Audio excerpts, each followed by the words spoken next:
Happy Deepavali আর কালী পুজোর happy শুভেচ্ছা দিওয়ালি সকল আর বন্ধুদেরকে। কালী পুজোর আজকে শুভেচ্ছা যেহেতু সবাইকে। দীপাবলি আর কালী পুজো আজকে একদিনে যেহেতু পড়েছে, সেই জন্য আমি দীপাবলি ফার্স্টে আর কালী ঠাকুরের পুজো তাকটাকে একদিনে একটু পড়েছে, লাইট তাই দিয়ে ফার্স্টে সাজিয়ে আমি নিচ্ছিলাম। ঠাকুরের আর তাকটাকে এই লাইট যে দিয়ে ছোট্ট ছোট্ট জামাগুলো দেখছো, একটা লক্ষ্মীর একটা গণেশের। আজকে যেহেতু দীপাবলির সন্ধে, তাই জন্যে আমি লক্ষ্মী গণেশের ফার্স্টে পুজো করব, তারপরে কালী পুজো করতে মন্দিরে যাব।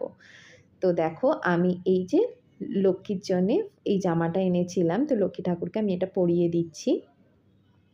অরেঞ্জ রঙের এনেছিলাম, আর ওনার জন্যে গণেশ ঠাকুরের জন্য এনেছি হচ্ছে নীল রঙের। দেখো দুজনকে পরানো হয়ে গেছে, কি কিউট লাগছে না ঠাকুরগুলোকে দেখতে। এবার ওনাদেরকে বসিয়ে দিচ্ছি আমি এখানে।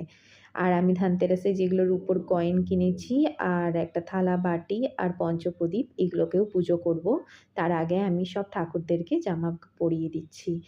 সরস্বতীর জন্য একটা শাড়ি এনেছি, আর সাই বাবার জন্য একটা ধুতি। জামা কাপড় পরানো হয়ে গেছে, সাজানো মোটামুটি হয়ে গেছে। এবার আমি সবাইকে সিঁদুর পরিয়ে দিচ্ছি ঠাকুরদেরকে।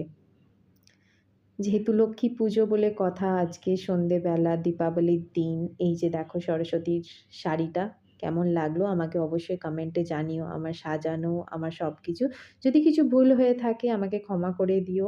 আমি আমার নিজের মতো করেই পুজো করি, আমার যেটা মন থেকে হয় সেটাই আমি করি। ঠাকুরদেরকে নিজের মতো সাজিয়ে নিয়েছি। ধনতেরাসের এই দেখো ওপরে এই যে জবা ফুলের মালাটা দিয়ে ঠাকুরের তাকের ওপরটা দিয়েছি, আর নিচেটাতে একটা মিনি চেন দিয়ে সাজিয়ে দিয়েছি। আমার বেশ সুন্দর লাগছিল সরস্বতী ঠাকুরকে এই শাড়িটা পরে। তোমাদের কেমন লাগলো তোমরাও জানিও আমাকে অবশ্যই।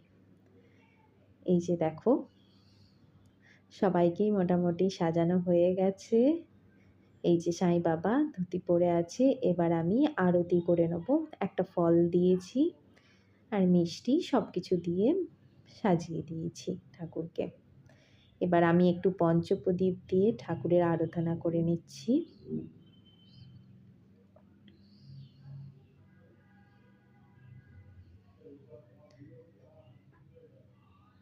জয় মা কালী। আজকে কালী পুজো,